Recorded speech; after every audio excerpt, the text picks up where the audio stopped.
जय माता रानी भक्तों। आज के इस वीडियो में आप सभी जानेंगे करवा चौथ व्रत की संपूर्ण जानकारी व कथा। मित्रों, कार्तिक मास के कृष्ण पक्ष की चतुर्दशी तिथि पर करवा चौथ का त्योहार बड़े उत्साह और श्रद्धा के साथ मनाया जाता है। यह व्रत निर्जला होता है, यानी बिना पानी पिए रखा जाता है और करवा माता की पूजा की जाती है। वैदिक पांचांग के अनुसार साल 2025 में कार्तिक मास की शुरुआत 8 अक्टूबर से हो रही है। इस महीने को बहुत ही शुभ माना जाता है क्योंकि इसमें भगवान विष्णु, मां लक्ष्मी और मां तुलसी की विशेष पूजा अर्चना की जाती है। कार्तिक मास के कृष्ण पक्ष की चतुर्दशी तिथि पर करवा चौथ का त्योहार बड़े उत्साह और श्रद्धा के साथ मनाया जाता है। करवा चौथ का व्रत खासकर सुहागन महिलाएं बड़ी श्रद्धा से करती हैं। यह व्रत निर्जला होता है, यानी बिना पानी पिए रखा जाता है और करवा माता की पूजा की जाती है। धार्मिक मान्यता के अनुसार इस व्रत को विधि पूर्वक करने से पतित के बीच प्रेम और समझ बढ़ती है और उनका रिश्ता और मजबूत होता है। तो आइए जानते हैं कि करवा चौथ साल 2025 की सही तिथि और शुभ मुहूर्त क्या होगा। कार्तिक मास के कृष्ण पक्ष की चतुर्दशी तिथि आरंभ होगी 9 अक्टूबर रात्रि 10 बजे। कार्तिक मास के कृष्ण पक्ष की चतुर्दशी तिथि समाप्त 10 अक्टूबर सायंकाल 7:44 पर उदया तिथि के अनुसार 10 अक्टूबर को करवा चौथ मनाया जाएगा। पूजा का शुभ मुहूर्त सा 5:16 से सायल 61 तक, चंद्रोदय का सायल 7:48 पर होगा। करवा चौथ पूजा सामग्री पुष्प, कच्चा दूध, शक्कर, देसी घी, अगरबत्ती, दही, मिठाई, गंगाजल, अछत, सिंदूर, मेहंदी, चूड़ी, बिछुआ, महावर, कंघा, बिंदी, चुनरी, पीली मिट्टी, चलनी, जल का लोटा, दीपक और पूजा थाली इत्यादि है। मित्रों, यह सारी सामग्री आपको हमारे चैनल पर मिल जाएगी। इन सभी सामग्रियों का यानी करवा चौथ व्रत की सभी सामग्रियों का लिंक डिस्क्रिप्शन बॉक्स में दे दूंगी, आप वहां से ले सकते हैं। अब आइए जानते हैं करवा चौथ की पूजन विधि। मित्रों, ब्रह्म मुहूर्त में उठकर स्नान करें। ससुराल से मिली सरगी को सूर्योदय से पहले ग्रहण करें। निर्जला व्रत का संकल्प लें, यानी बिना पानी के उपवास। सूर्योदय के समय भगवान सूर्य को अर्घ दें। मंदिर में शिव परिवार यानी शिव पार्वती, गणेश की विधिवत पूजा करें। भगवान को पुष्प, फल, गुम आद्य की लेने पता मकाहे, मिठाई और मेवे अर्पित करें। करवा चौथ की व्रत कथा का श्रवण करें। शाम को पुनः पूजा की तैयारी करें। पूजा की थाली में फूल, फल, मिठाई, धूप, दीप, रोली इत्यादि रखें। एक करवा में चावल भरे और उसमें दक्षिणा रखें। चंद्र उदय के बाद उसे अर्घ दें। छन्नी में जलता दीपक रखें और चंद्र दर्शन करें। उसी छन्नी से अपने पति का मुख देखें। पति के हाथों से पानी पीकर व्रत खोलें। पूजा में हुई भूल चूक के लिए क्षमा याचना करें। बुजुर्गों का आशीर्वाद लें। पूजन की सामग्री और करवा सास या किसी सुहागन को भेंट करें। अंत में स्वास्तिक भोजन ग्रहण करें।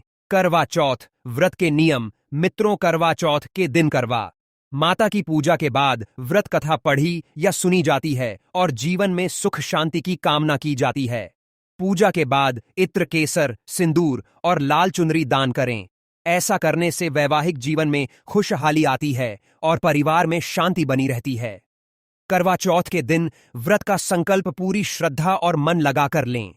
इससे आपका मन और आत्मा इस पूजा से जुड़ता है और व्रत के फल की प्राप्ति होती है।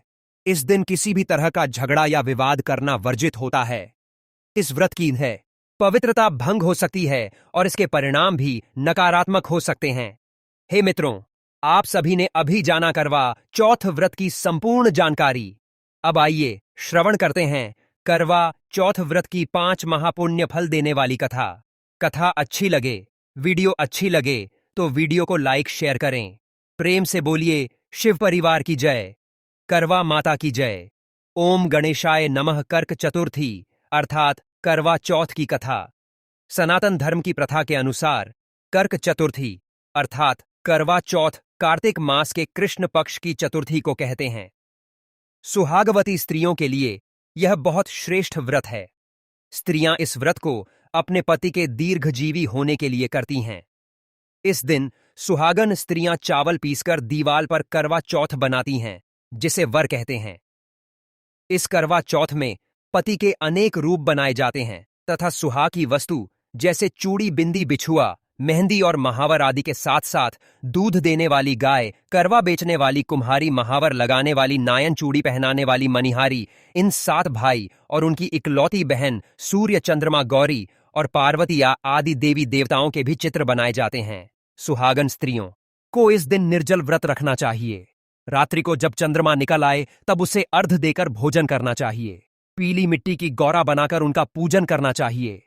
यदि दीवार पर करवा चौथ बनाने में कोई असुविधा हो तो करवा चौथ का चित्र बाजार से लाकर दीवार पर चिपकाया जा सकता है।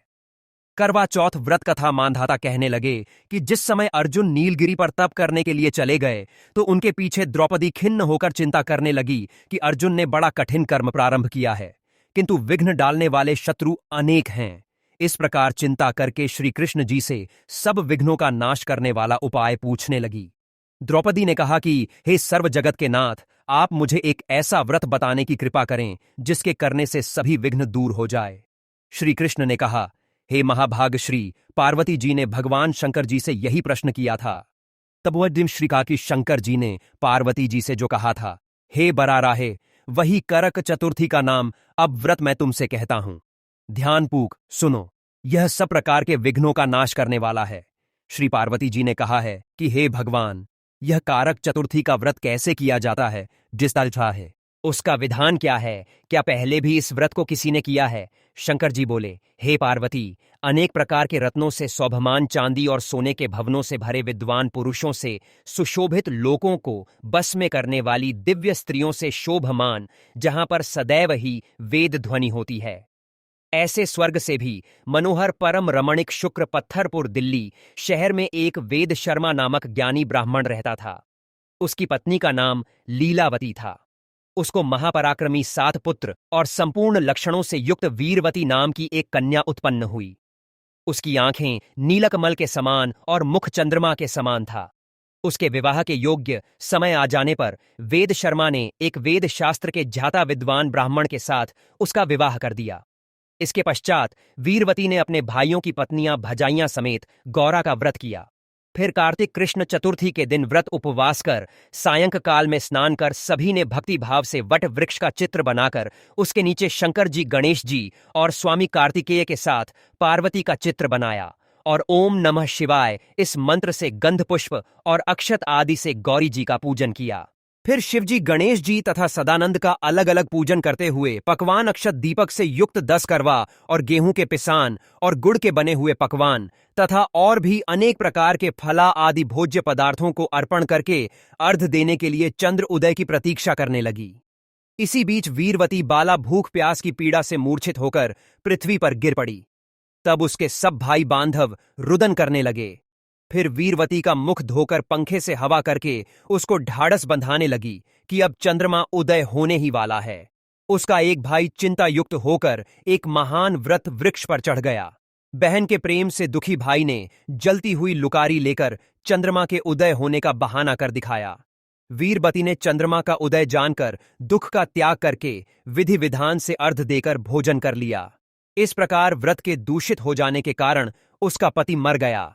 जब वीरवती ने अपने पति को मरा हुआ देखकर पुनः शिवजी का पूजन 1 वर्ष तक निर्हार रहकर किया।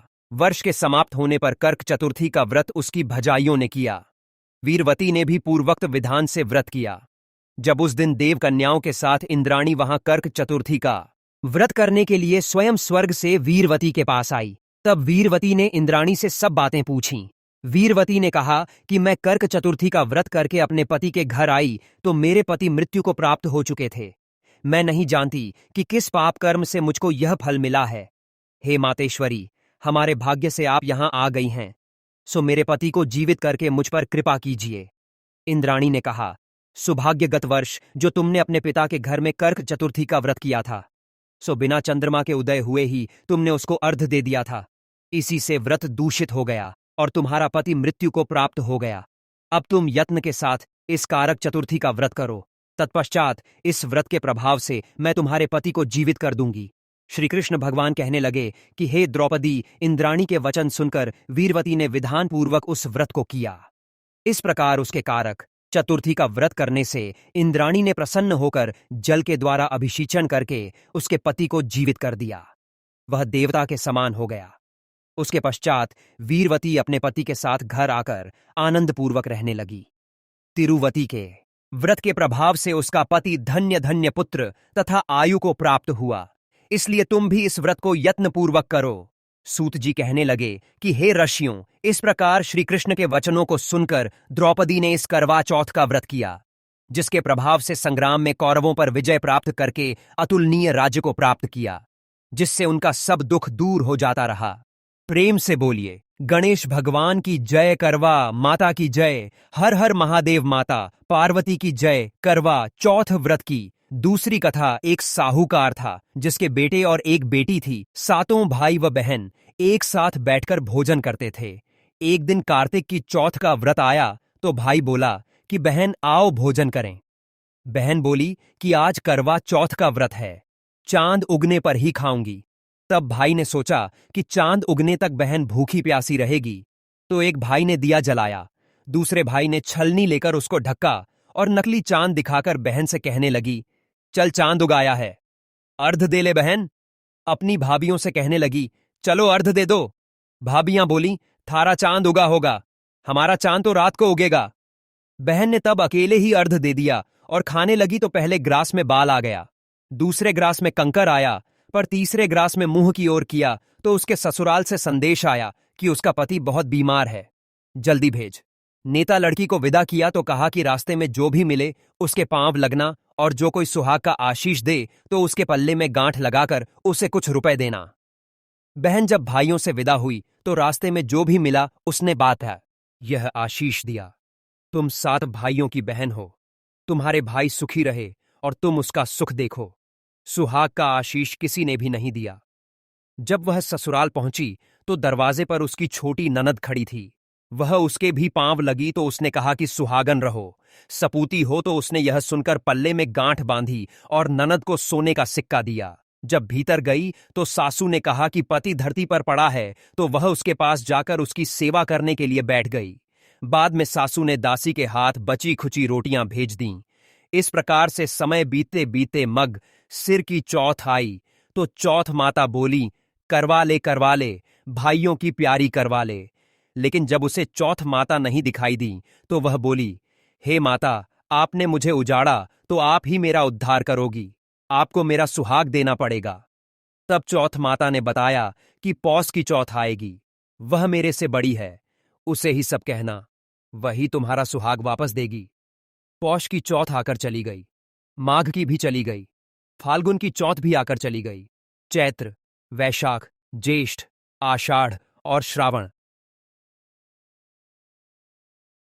भादों की सभी चौथ आई और यही कहकर चली गई कि आगे आने वाली को कहना। और सोच की चौथ आई तो उसने बताया कि कार्तिक की चौथ नाराज है, उसी ने तुम्हारा सुहाग लिया है, वही वापस कर सकती है, वही आएगी तो पांव पकड़कर विनती करना। यह बताकर वह भी चली गई। जब कार्तिक की चौथ आई तब वह गुस्से में बोली, भाइयों की प्यारी करवा ले, दिन में चांद उगाने वाली करवा ले, व्रत खंडित करने वाली करवा ले, भूखी करवा ले। तो यह सुनकर चौथ माता को देखकर उनके पांव पकड़कर गिड़गिड़ाने लगी, हे चौथ माता, मेरा सुहाग तुम्हारे हाथों में है, आप ही मुझे सुहागिन करें। तो माता बोली, पापिन हत्यारीन, मेरे पांव पकड़कर क्यों बैठ गई? तब बहन बोली कि जो मुझसे भूल हुई है उसी की क्षमा कर दो, अब भूल नहीं करूंगी। तो चौथ माता ने प्रसन्न होकर आंखों से काजल, नाखूनों से मेहंदी और टीके में से रोली लेकर छोटी उंगली से उसके आदमी पर छींटा दिया तो वह उठकर बैठ गया और बोला कि आज मैं बहुत सोया। वह बोली, क्यों सोए, मुझे तो 12 महीने हो गए। तब जाकर चौथ माता ने मेरा सुहाग लौटाया।